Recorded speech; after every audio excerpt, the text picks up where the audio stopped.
La police a une nouvelle fois ouvert le feu après un refus d'obtempérer. C'était la nuit dernière à Vénissieux, en banlieue lyonnaise, des tirs contre les passagers d'une voiture. Bonsoir Guillaume Dominguez. Bonsoir. Le passager est mort, le conducteur, lui, est dans un état grave. Oui, les deux hommes étaient connus des services de police, l'un pour vol et recel, le second pour braquage à main armée, cambriolage et trafic de drogue. Tous les deux se trouvaient à bord d'une Renault Mégane la nuit dernière, garée sur le parking du carrefour de Vénissieux.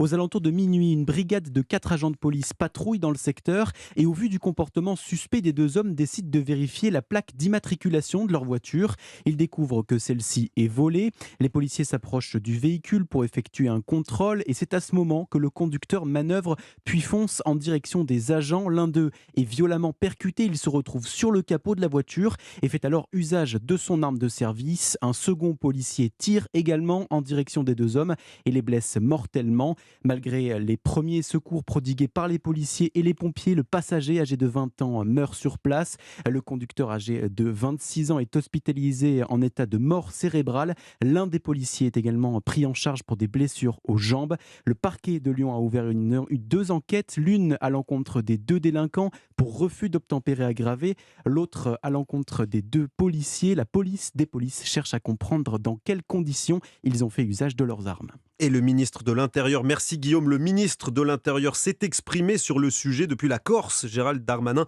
a tenu à afficher son soutien aux policiers. Je veux dire à tous les policiers et les gendarmes de France qui font face tous les jours à des refus d'obtempérer, puisqu'il y en a un toutes les demi-heures dans notre pays, madame, que je les soutiens et que je trouve très courageux la façon dont, de manière générale, ils travaillent de façon exemplaire. Et donc je veux apporter mon soutien aux policiers en général.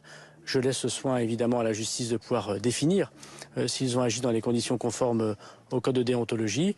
Mais je veux remarquer une nouvelle fois que ces individus étaient très défavorablement reconnus des services de police, qu'ils ont refusé un contrôle de police dans une voiture volée. Il faut encourager nos policiers et nos gendarmes qui tous les jours risquent leur vie pour pouvoir rétablir l'ordre républicain. Et je ne doute pas un seul instant que chaque policier, chaque gendarme qui est père et mère de famille le fait. Et je ne suis pas de ceux qui doutent du travail de la police. A priori, moi je fais confiance aux fonctionnaires qui sont sous mon autorité. Gérald Darmanin.